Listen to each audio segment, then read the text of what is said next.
శ్రీకృష్ణ పరబ్రహ్మణే నమః. శ్రీ గురుభ్యో నమః. శ్రీమాత్రే నమః. శ్రీ గణేశాయ నమః.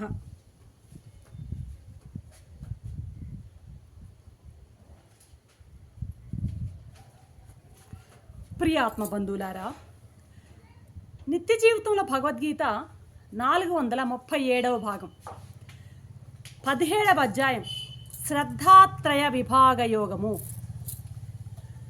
పరిశుద్ధమైనటువంటి మన అందరి అంతఃకరణాలలో సాక్షి రూపంలో ప్రకాశిస్తున్నటువంటి గీతాచార్యునికి అనంతకోటి నమస్కారాలను సమర్పించుకుంటూ భగవద్గీత 17వ అధ్యాయంలోనికి శ్రద్ధాత్రయ విభాగ యోగంలోనికి ఈరోజు ప్రవేశిస్తున్నాం. ఈ 17వ అధ్యాయానికి శ్రద్ధాత్రయ విభాగ యోగము అని పేరు. ఇంకా రకరకాలైనటువంటి పరిశోధనా గ్రంథాలలో దీని పేరు రకరకాలుగా ఉంది. చాలా పేర్లు ఉన్నాయి ఈ యోగానికి. శ్రద్ధా వివేక యోగమని, శ్రద్ధా త్రివిధ యోగమని, శ్రద్ధా గుణ నిర్దేశ యోగమని, శ్రద్ధా అనుష్ఠాన యోగమని, ఇంకా శ్రద్ధా వివేక యోగం, ఇలాగా రకరకాల పేర్లు మనకి ఈ అధ్యాయానికి కనిపిస్తూ ఉంటాయన్నమాట. ఇప్పుడు ఒక నది ఉంది. ఆగ మేఘాల మీద కొండలు, కోనలు, రాళ్ళు, రప్పలు, అరణ్యాలు దాటుకుంటూ ఒరుసుకుంటూ వడివడివడిగా ప్రవహించి దాని గమ్యమైనటువంటి సముద్రంలో కలుస్తుంది. దాని గమ్యం సముద్రంలో కలవడం. అలాగే ఒక విద్యార్థి ఉన్నాడు.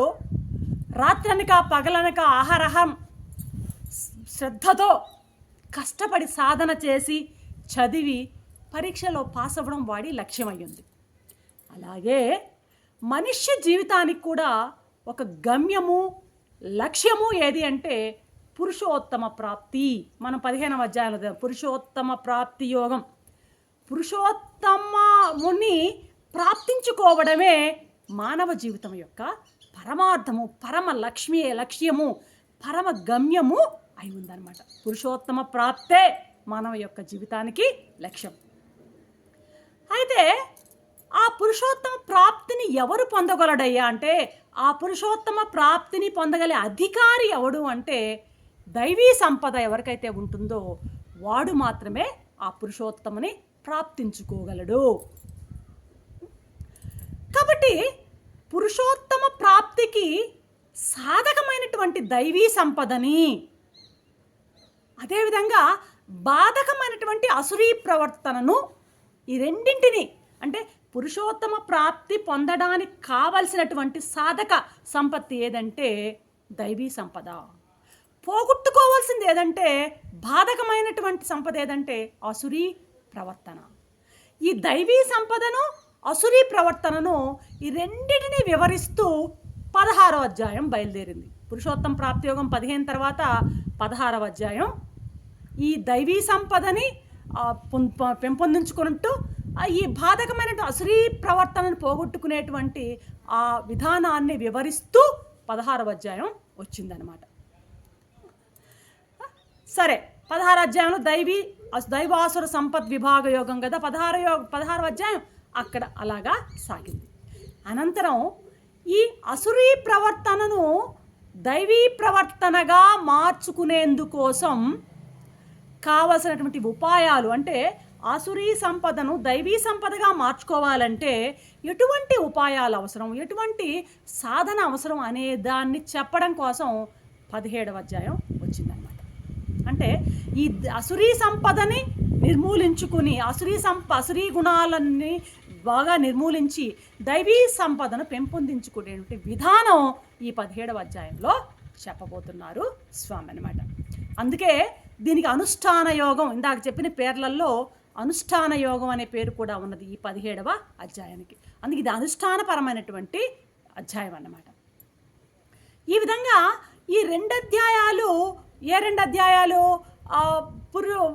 ఈ 16వ అధ్యాయము 17వ అధ్యాయం దైవాసుర సంపద్ విభాగ యోగము, శ్రద్ధాత్రయ విభాగ యోగం, ఈ రెండు కూడాను ఆ పురుషోత్తమ ప్రాప్తి యోగం ఉంది చూశారు. ఆ పురుషోత్తమ ప్రాప్తి ప్రాప్తికి అనుబంధ అధ్యాయాలుగా ఉన్నాయి. 15వ అధ్యాయంలో చెప్పబడినటువంటి ఆ పురుషోత్తమ ప్రాప్తికి అనుబంధ అధ్యాయాలుగా ఈ రెండు మిగిలాయన్నమాట. కాబట్టి ఇది మనం బేసికల్గా పీఠిక అన్నమాట ఈ శ్రద్ధాత్రయ విభాగాన్ని గురించి అన్నమాట. ఈ అధ్యాయం ప్రారంభంలో స్వామి అర్జునుడి ప్రశ్నతో ప్రారంభమవుతుంది ఈ అధ్యాయం. అర్జునుడు శ్రద్ధాయుక్తులైనటువంటి పురుషుల యొక్క నిష్టను గురించి ప్రశ్నిస్తాడు. ఆ ప్రశ్నతో ప్రారంభమవుతుంది. శ్రద్ధాయుక్తులైనటువంటి ఆ యొక్క సాధకుల యొక్క నిష్ట ఎలా ఉంటుంది అన్న విషయంతో ప్రారంభిస్తాడు ఈ అధ్యాయాన్ని. భగవంతుడు దానికి ఆ ప్రశ్నకు సమాధానంగా 3 విధాలైనటువంటి శ్రద్ధలను దృష్టిలో ఉంచుకుని, ఏంటి ఆ 3 విధాల శ్రద్ధలు? తామసిక శ్రద్ధ, రాజసిక శ్రద్ధ, సాత్విక శ్రద్ధ. ఈ 3 రకాలైనటువంటి ఆ శ్రద్ధలను దృష్టిలో ఉంచుకుని పురుషుని యొక్క స్వరూపాన్ని, వాడి యొక్క నిష్టను నిర్ణయం చేసి చెప్తాడనమాట కృష్ణ పరమాత్మ. అరే నాయన, ఈ 3 శ్రద్ధల ప్రకారము పురుషుని యొక్క స్వభావం ఎలా ఉంటుంది, వాడి నిష్ట ఎలా ఉంటుంది, వాడి యొక్క ఆచరణ ఎలా ఉంటుంది అని నిర్ణయం చేసి చెప్పడం జరుగుతుందన్నమాట. ఇక అధ్యాయం చివరికి వచ్చేసరికి స్వామి అశ్రద్ధ వలన కలిగేటువంటి అనర్థాలన్నీ కూడాను తెలియచేస్తాడు స్వామి. ఇది మొదట అర్జునుని ప్రశ్న, దానికి పరమాత్మ సమాధానము, చివర అశ్రద్ధ వలన కలిగేటువంటి నష్టాలేంటో, అనర్థాలేంటో వాటిని వివరిస్తూ ఈ అధ్యాయం ముగించబడుతుంది అన్నమాట. ఇలాగా ఈ అధ్యాయం శ్రద్ధను ముందు పెట్టుకుని బయలుదేరి అశ్రద్ధను నిరసిస్తూ ముగింపబడుతుంది.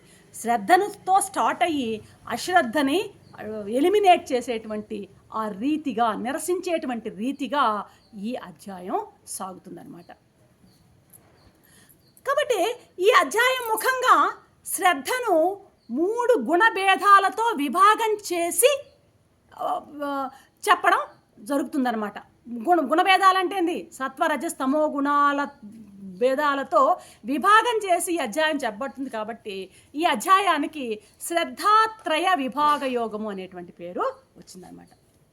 మామూలుగా అసలు ఇంతవరకు అన్నింటినీ కూడా అంటే చూడండి 14వ అధ్యాయంలో కూడా చూడండి గుణాల ద్వారా విభాగం చేసి గుణత్రయ విభాగ యోగము అని గుణాల ద్వారా విభాగం చేసి చెప్తారు.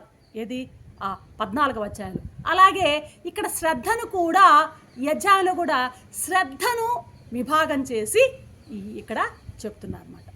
కాబట్టి మలయాళ స్వామి వారు ఏమంటారంటే ఈ 14వ అధ్యాయానికి 17వ అధ్యాయం 2 ఒకటే, కేవలం పేర్లు మాత్రమే వేరు అని స్వాములు వారు వారి యొక్క ప్రవచనాలలో చెప్తుంటారు అన్నమాట. మామూలుగా ఈ అధ్యాయంలో సత్వరజస్తమో గుణాలు మానవునిలో ఎలా అణిగి ఉంటాయి, ముఖ్యంగా ఈ అధ్యాయం చెప్పబడేది ఏంటంటే సత్వరజస్తమో గుణాలు మానవుల్లో ఎట్లా అణిగి ఉంటాయి, అవి ఆత్మను ఎట్లా ప్రేరణ చేస్తాయి అని వివరంగా చెప్పబడింది ఈ అధ్యాయంలో. ఈ అధ్యాయంలో చెప్పబడినటువంటి గుర్తులని కనుక గ్రహించినట్లయితే ఎవరైనా సరే వారి వారి స్వభావాలని వారే నిర్ణయించుకోవచ్చు. ఓహో, ఇది నా స్వభావమా, నా స్వభావం ఇదే అని తెలుసుకోవడానికి ఈ అధ్యాయంలో చెప్పబడినటువంటి గుర్తుల్ని చక్కగా గ్రహించినట్లయితే చక్కగా వారి స్వభావాలని వారు తెలుసుకోగలరు. కాబట్టి ఈ అధ్యాయం చాలా జాగ్రత్తగా అధ్యయనం చేయవలసినటువంటి అవసరం ఎంతైనా ఉందన్నమాట. అప్పుడు మాత్రమే తమకు గల ఉన్నటువంటి రాజస గుణమా, తామస గుణమా, సత్వగుణమా, ఆ రకమైనటువంటి ఆ రాజస, తామస, సత్వ శ్రద్ధలను గురించి వాడు గమనించి క్రమంగా ఆ రాజస, తామస శ్రద్ధలను పోగొట్టుకుని సాత్విక శ్రద్ధలు కూడా 3 పోగొట్టుకుని శ్రద్ధ త్రయాతీతమైనటువంటి శుద్ధ జ్ఞాన స్వరూప స్థితిలో నిలకడ పొందడానికి అవకాశం ఉన్నటువంటి అధ్యాయము ఇదనమాట. ఏదైతే ఆ శ్రద్ధ త్రయాతీతమైనటువంటి శుద్ధ జ్ఞాన స్వరూపం ఉందో ఆ స్థితే నిజమైనటువంటి విలక్షణమైనటువంటి స్థితి, మానవుడు పొందవలసినటువంటి స్థితి. రేపటి అధ్యాయంలో ఈ శ్రద్ధను గురించి మరికొన్ని విషయాలను మనం తెలుసుకుందాం. అంతవరకు సెలవు. సర్వం శ్రీకృష్ణ చరణారవిందార్పణ.